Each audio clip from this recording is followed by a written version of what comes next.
Judges chapter 20. Nagready sa gera ang Israel. Nagsama-sama ang buong bayan ng Israel mula Dan hanggang Beersheba, pati yung mga nasa lupain ng Gilead. Nag-gather sila sa harap ni Lord doon sa Mispa. Nandun sa pagtitipon ng bayan ng Diyos yung mga leaders ng lahat ng tribe ng Israel. At meron ding 400,000 na sundalo. Nabalitaan ng mga Benjaminites na nagsama-sama sa Mispa ang lahat ng tribes ng Israel. Nagtanong ang mga Israelites, "Sabihin mo nga, paano nangyari ang krimen na ito?"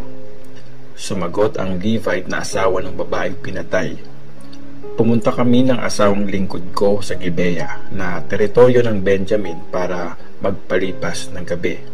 Tapos nung gabi na, pinaligiran ng mga taga-Gibeah yung bahay.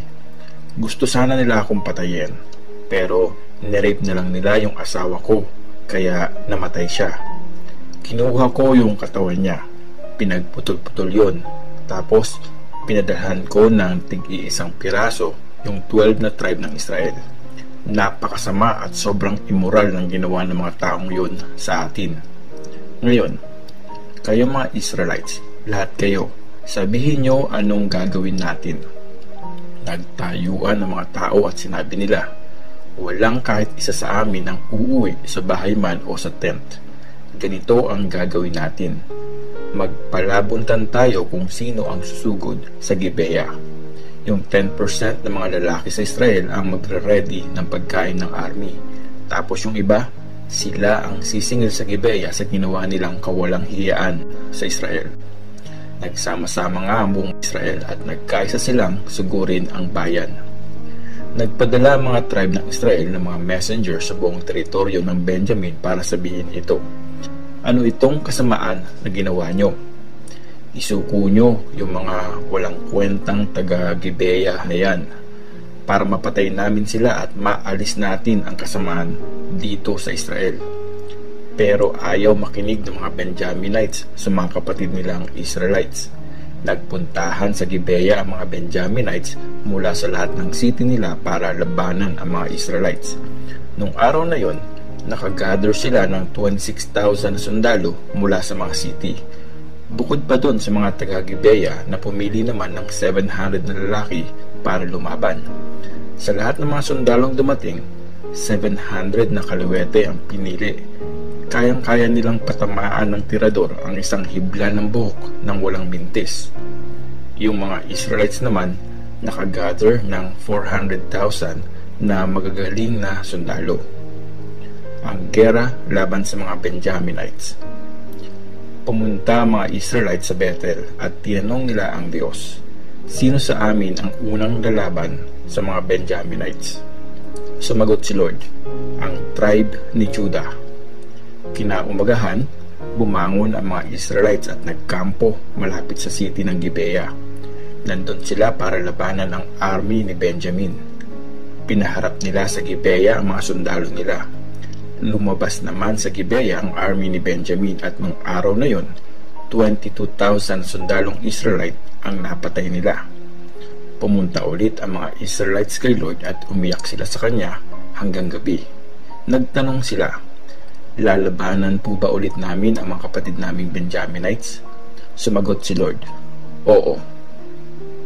Kaya lumakas ulit ang loob ng mga sundalo ng Israel at humilera sila gaya ng posisyon nila nung unang araw ng laban. Nagmarcha uli sila palapit sa army ni Benjamin. Lumabas na naman ang mga Benjaminites sa city at 18,000 na magagaling na sundalong Israelite ang napatay nila. Tapos, pumunta sa Bethel ang buong army ng mga Israelites at umiyak sila doon. Umupo sila sa harap ni Lord at nag-fasting hanggang gabi. Nag-alay sila ng mga hayop na sinunog at mga peace offering kay Lord. Nagtanong ulit kay Lord ang Israel. Nasa Bethel pa noon ang box ng kasunduan ng Diyos at si Phinehas na anak ni Eleazar at apo ni Aaron ang in charge doon. Ang tanong nila, "Lalabanan po ba ulit namin ang mga kapatid naming Benjaminites o dapat sumuko na kami?" Sumagot si Lord, "Lumaban kayo. Papanalunin ko kayo bukas." Kaya pumwesto yung mga sundalo at nagtago sa paligid ng Gibeah. pangatlong araw na nilang sumusugod para labanan ang army ng Benjamin. Humilera ulit yung mga sundalo nila paharap sa Gibeah, kagaya nung una nilang ginawa. Lumabas ang mga Benjaminites at sumugod hanggang mapalayo sila sa city. Gaya ng dati, pinagpapatay ng mga Benjaminites ang mga Israelites. Mga 30 na Israelites ang napatay nila doon sa labas ng city, sa mga daanan papuntang Bethel at Gibeah. Sabi ng mga Benjaminites, natalo na naman natin sila as usual. Pero plano talaga ng mga Israelites na umatras at dalhin ang mga kalaban palayo sa city papunta sa mga kalsada. So, pag-atras ng main army ng Israel at after nilang humanay sa Baltamar, naglabasan yung mga sundalong nagtatago sa mababatong lugar sa palibot ng Gibeah. Lumusob sa Gibeah yung 10,000 na piling sundalo ng Israel at naging matindi ang labanan. Hindi pa nare-realize ng mga Benjaminites na matatalo na sila.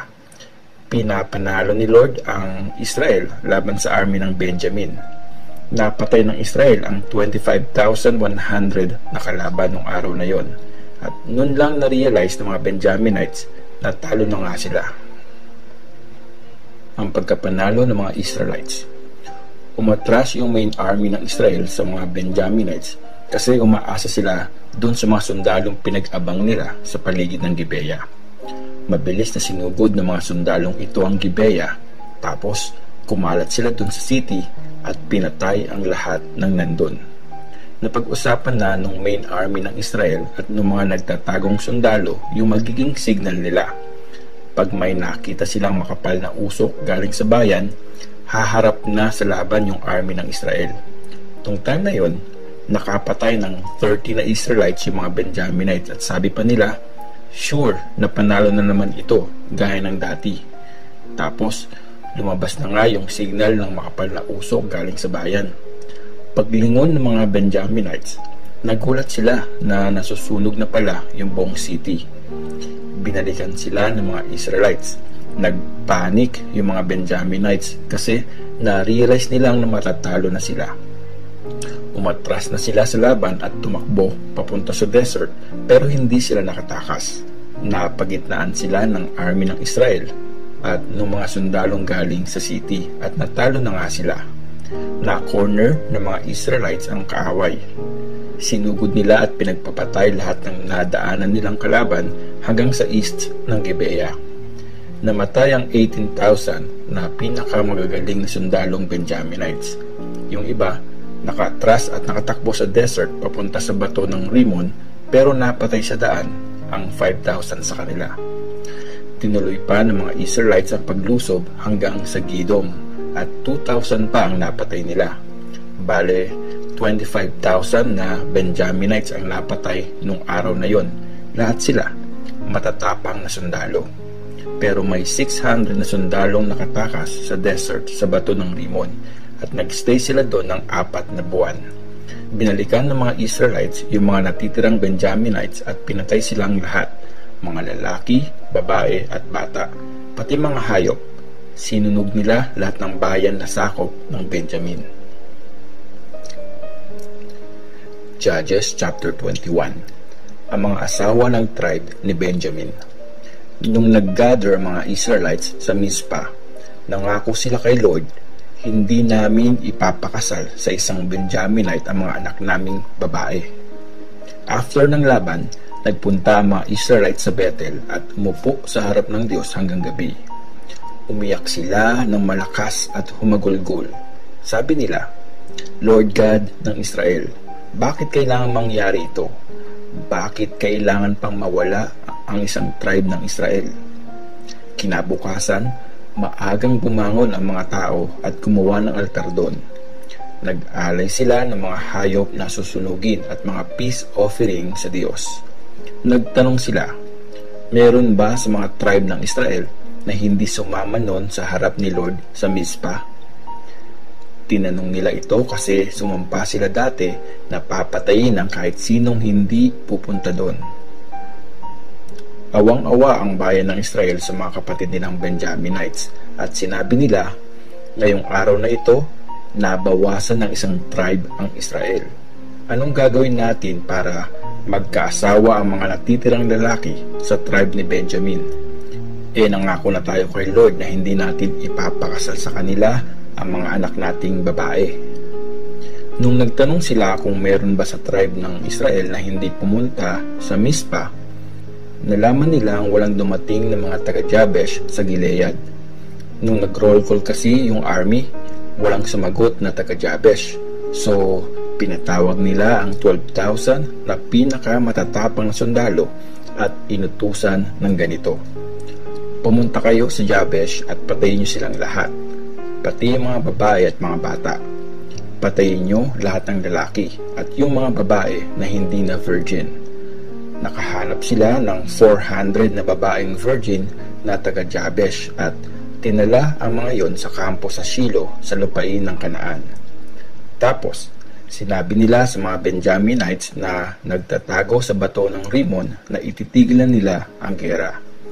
Bumalik na ang mga Benjaminites at binigay sa kanila ng mga Israelites ang mga babaeng taga Jabesh na hindi pinatay. Pero kulang ang mga yon para sa kanila. Nalungkot sila para sa mga Benjaminites kasi sinira ni Lord yung pagkakaisa ng mga tribe ng Israel. So, sabi ng mga leaders na nasa gathering, wala nang mga babae sa tribe ni Benjamin. Anong gagawin natin para magkaasawa yung mga natitirang buhay na lalaki? Hindi dapat mabawasan ng isang tribe ang Israel. Dapat magawan natin ang paraan para hindi maubos ang mga Benjaminites.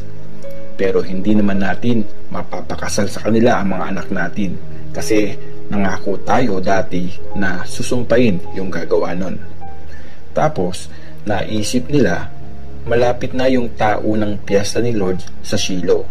Yung Shilo ay nasa north ng Bethel, south ng Lebona, at east ng daanan sa pagitan ng Bethel at Shechem. Sabi nila sa mga Benjaminites, magtago kayo sa mga ubasan at mag-abang kayo doon. Pag lumabas na yung mga dalaga ng Shilo para sumayaw sa piyesta, lumabas na rin kayo sa mga ubasan. Humila kayo ng mga mapapangasawa at iuwi nyo sa teritoryo nyo. Pag nagreklamo yung mga tatay o mga kuya nila, sasabihin namin sa kanila, please, ibigay nyo na sila sa amin. Kulang kasi yung mga babaeng nakuha namin sa laban sa Jabesh.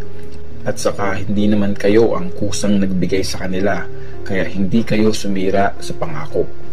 Ginawa nga ito ng mga Benjaminites. Bawat isa sa kanila ay kumuha ng mapapangasawa mula sa mga babaeng sumasayaw sa Shilo. Umuwi sila sa teritoryo nila. Tinayo ulit ang mga bayan nila at doon tumira. Nag-uwian na rin yung ibang mga Israelites. Bawat isa ay umuwi sa kanya-kanyang tribe, pamilya at lupain. Wala pang hari sa Israel nung time na yon. Ginagawa ng mga tao kung anong tama sa tingin nila.